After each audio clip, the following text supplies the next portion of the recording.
My name's Alex, and I guess you could say I was born with a silver spoon in my mouth, but that spoon might as well have been a shovel, digging me deeper into a life I never asked for.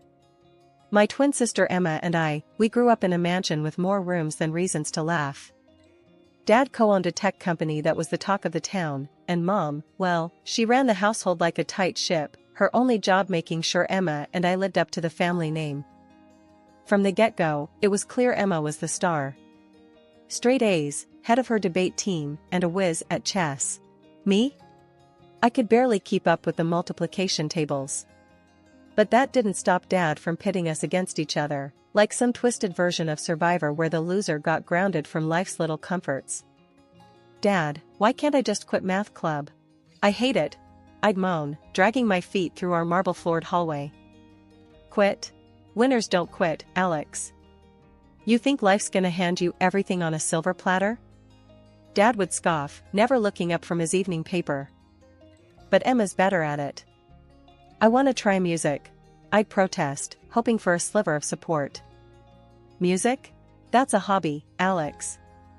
It won't pay your bills or keep this roof over your head, he'd snap back, his voice echoing off the high ceilings, dismissing my dreams like crumbs from the dinner table. Emma, bless her, she tried to be the peacemaker, but even she couldn't bridge the gap widening between us. Alex, just play their game for now. We'll figure it out, she'd whisper, her eyes scanning the room for eavesdropping ears. But playing the game meant endless tutors, extra classes, and competitions where my only trophy was the title of the other twin.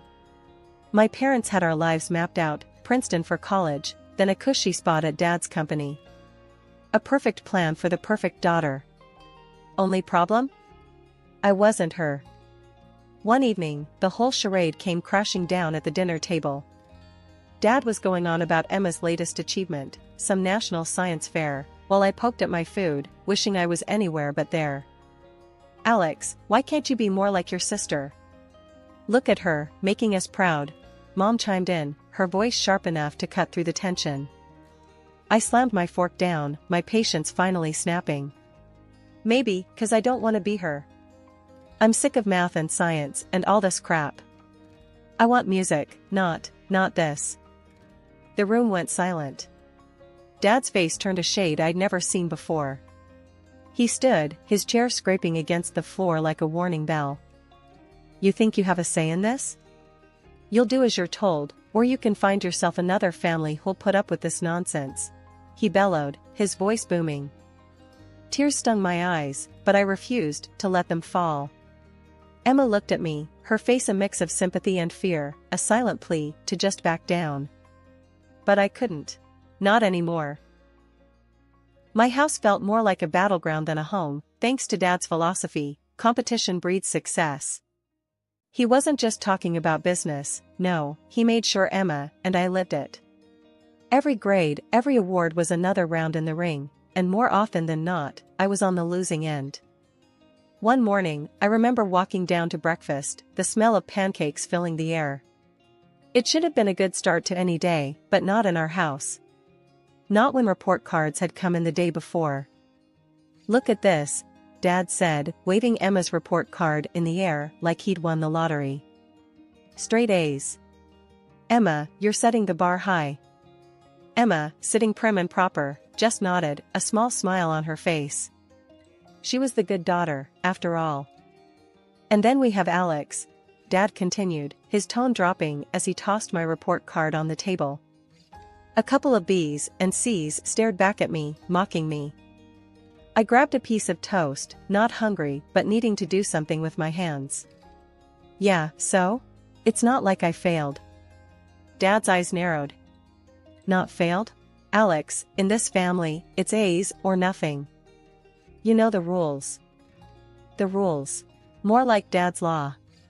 Emma got the new clothes, the special treatment, and there I was, wearing the same jeans I had for the past year, the fabric thinning but not as much as my patience. I don't get it, Dad. It's just a couple of grades. Why does everything have to be a competition? I asked, my voice rising. Because, Alex, that's life. You think you're gonna get anywhere with those grades? You think you'll be anything more than average? Dad shot back, his words like daggers. Emma tried to play peacemaker, as always. Dad, maybe if we helped each other out more, instead of competing, we could both do better. Dad scoffed, helping? No. You need to push each other. Only the best for my daughters. I remember looking down at my plate, appetite gone. So, what? Since I didn't get straight A's, I don't get lunch today? No lunch, no new clothes. You know the deal, Alex. Maybe next time, you'll try harder, Dad said, his voice cold and final. The rest of breakfast was silent. Emma ate her pancakes, Dad read his newspaper, and I just sat there, stewing in anger and frustration. It wasn't just about the clothes or the food, it was about being seen as less in my own father's eyes. After breakfast, I went up to my room, slamming the door behind me. Emma followed, knocking softly. Alex, you okay? She asked, her voice laced with concern. Do I look okay? I'm sick of this, Em. Sick of being compared, of never being good enough. I spat out, my words harsh, but honest. Emma sat down beside me, her hand on my back. I know, it sucks.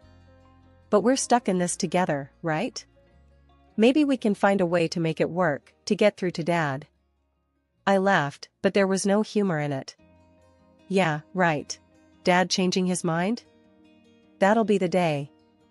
Life at home was like walking on a tightrope, with every step calculated to avoid the next lecture or comparison. But whenever I could, I'd sneak away to my room, plug in my old, beaten-up headphones, and lose myself in music. It was my secret garden, a place where grades and competitions didn't exist. One day, I mustered the courage to bring it up at dinner. The table was set, and the air was filled with the usual tension that accompanied our meals. Dad was going on about some business deal, and Emma was sharing her latest school project. It felt like now or never. Hey, I've been thinking. I started, my voice barely above a whisper. The room fell silent. I want to learn music. Like, really learn it. Maybe take some singing lessons, or piano. Dad's fork paused midair, and Mom's gaze snapped to me, her expression a mix of surprise and annoyance. Music? Dad finally said, his voice flat. Alex, we've been over this. Your focus should be on your studies, on getting into a good college. But I am focusing. Can't I have something for me? Something that actually makes me happy? I pushed back, feeling a mix of fear and defiance. Happy? You think life's about doing what makes you happy? Dad laughed, but there was no warmth in it. Real life is about making sacrifices, doing what's necessary. Music is a hobby, Alex, not a career. Emma glanced at me, her eyes filled with a silent apology. She knew how much this meant to me, but she also knew arguing with Dad was like talking to a brick wall. I don't see why I can't do both. Study and music, I argued, feeling the heat rise in my cheeks. Because I said so, Dad shot back, his voice rising. We're not spending money on some whim when you should be improving your grades. End of discussion. Mom nodded in agreement, her usual stance. Your sister is setting the example, Alex. Why can't you just follow her lead? The rest of dinner passed in silence. I barely touched my food, my appetite gone with my dreams. Later, Emma came to my room, knocking softly. Alex, don't let them get to you. You're talented, and you know it, she whispered, sitting on the edge of my bed. Talented? Right. If I was, they'd actually listen to me, I mumbled, staring at the ceiling. It was the end of what felt like the longest year ever. School was a blur of exams, essays, and endless lectures about our future, specifically, a future my parents had mapped out for us. For Emma, it seemed like smooth sailing. For me? A shipwreck in slow motion. I was in my room, trying to drown out the world with some music, when Emma burst in, her face flushed with excitement. Alex, the letters came. My heart sank. College acceptance letters. The ones that would apparently make or break our lives, according to Dad. Emma was waving hers in the air, a big, fat envelope from Princeton. I got in. Congrats, I mumbled, my voice drowned out by the jealousy and fear gnawing at me. Haven't checked mine yet. Emma's smile faltered. Come on, let's look together. It's gotta be good news. We found my letter, a thinner envelope that felt like it weighed a ton. I opened it with shaking hands, scanning the words quickly before they blurred into nothingness. I didn't get in. Emma wrapped an arm around me, but I shrugged her off, feeling a mix of relief and despair. I didn't even want to go to Princeton, but explaining that to my parents would be like talking to a brick wall. Dinner that night was when everything exploded. Mom and Dad were already halfway through a bottle of wine, celebrating Emma's acceptance. Here's to Emma, following in the family's footsteps, Dad toasted, beaming. And Alex? Mom asked, turning to me with a raised eyebrow. I took a deep breath. I didn't get in. The room went silent. Dad's face turned a shade of red I'd only seen a few times in my life. What do you mean you didn't get in? Did we not spend enough money on your tutors, your prep courses? How could you be so careless? I tried, okay? Maybe Princeton just wasn't the right place for me. I shot back, my voice rising. Not the right place? Do you hear yourself? You've embarrassed us, Alex. Thrown away every opportunity, Dad yelled, slamming his fist on the table. Mom chimed in, her voice cold and sharp. We expected better. Your sister managed just fine. Why can't you? That's enough. I stood up, my chair scraping loudly against the floor. I never wanted Princeton. I never wanted any of this. I want music, not some business degree. Dad looked like he might explode. Music? Is that your excuse? You're a disappointment. I felt something inside me snap. Fine. If I'm such a disappointment, maybe I shouldn't be here at all. Dad's eyes narrowed. Is that so? You think you can make it on your own? Fine. There's the door.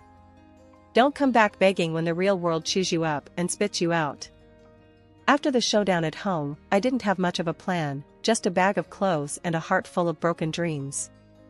But there was one person who had always been my anchor in the stormiest seas, Grandma Jean. She lived states away, a fact that seemed more like a blessing now.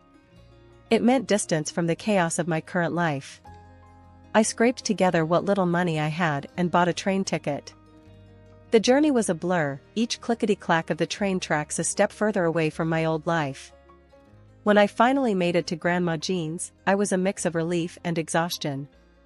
Her house, with its familiar cozy warmth, felt like a safe haven for the first time in forever. I spilled everything to Grandma the moment I walked through the door, the fight, leaving home, my dreams of music. She listened, her brows furrowing and unfurrowing, her lips pressed into a thin line now and then.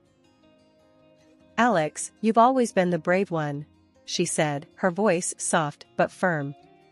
Staying true to yourself in a world that wants to change you, that takes guts. But what do I do now, Grandma?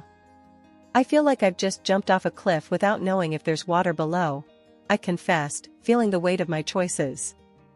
Grandma Jean chuckled, the sound warm and comforting. Well, you swim, darling. You swim hard. And about this music dream of yours, you said you applied to a music institute? I nodded, a flicker of hope igniting in my chest. Yeah, in secret. I even got an audition date set before everything blew up.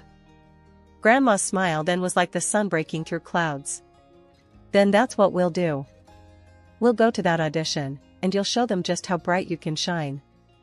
The idea was terrifying and exhilarating all at once. But I barely know the first thing about auditioning. What if I mess it up? Then you'll learn, and we'll try again. But something tells me you won't need to, she said, her confidence in me a stark contrast to the doubts swirling inside my head. The day of the audition came faster than I thought possible. Grandma Jean and I went to the institute together, her hand on my back, a steady presence. Walking into that audition room felt like stepping onto a battlefield, my nerve soldiers ready to turn tail. But then I sang, my voice steadier than I felt, pouring every ounce of emotion I had into the notes. The room was silent for a heartbeat after I finished, a silence so complete I feared I'd failed before one of the teachers finally spoke. "Your voice, it's quite remarkable. Clear, emotive, and strong. You've got a raw talent that's hard to come by," one of them said, and just like that, the weight lifted. I had done it. I was in. As we walked out of the institute, Grandma Jean's arm around my shoulders, I felt lighter than I had in years. "You did it, Alex. I'm so proud of you," she said, her voice thick with emotion. The buzz of the first few weeks at the Music Institute was something else. Every day felt like I was walking on air, surrounded by music, by dreams like mine but unique in their melody. Grandma Jean was my rock, making sure I didn't float away into the clouds of my newfound world. One evening, as I was noodling around on the piano in the common room, trying to get a feel for a tune that had been stuck in my head, a couple of guys walked in. They looked about my age, carrying guitars and a sense of purpose. "Hey, that's pretty good. You got a name?" one of them, a tall guy with a mop of curly hair, asked. "Alex," I replied, a bit taken aback by the sudden company. "I'm Luke, and this is Mark. We're trying to put together a band, and we need someone who can handle the keys. You interested?" "Me? In a band?" The idea seemed as far-fetched as flying to the moon. "I don't know. I've never really played with others before." Luke grinned. "Perfect. Neither have we. It'll be a grand adventure." Grandma Jean thought it was a fantastic idea. You need to mingle, make friends, and what better way than through the universal language of music? So, I joined Luke and Mark, and we started jamming together, finding our sound in the clash and harmony of our instruments. It was raw, exhilarating, and utterly terrifying all at once. One day, after a particularly good session, Mark, ever the dreamer, said, "We should record some of this stuff. Put it out there, see what happens." "Out there, as in the internet?" I asked, skeptical. "Do you think anyone would even listen?" Luke's confidence was infectious. "Why not? We've got something good going here. Let's share it." So, we did. We recorded a couple of songs, rough around the edges, but full of heart, and uploaded them online. I didn't expect much, why would I? But then, something crazy happened. People listened. Not just a few, but thousands. Then tens of thousands. The comments poured in, everything from "This is amazing" to "Who's the girl on the keys? Her voice is incredible." I couldn't believe it. We had struck a chord, and suddenly, our little band wasn't so little anymore. Local gigs started coming in, each venue bigger than the last. The first time we played live, my hands were shaking so much I could barely hit the right notes. But as the music flowed through us, as I looked out at the sea of faces illuminated by the stage lights, something clicked. This was where I was meant to be. After one show, a guy in a suit approached us, a slick smile plastered on his face. "You kids have got talent. Ever thought about going professional?" We exchanged glances, the unspoken question hanging in the air. Were we ready for this?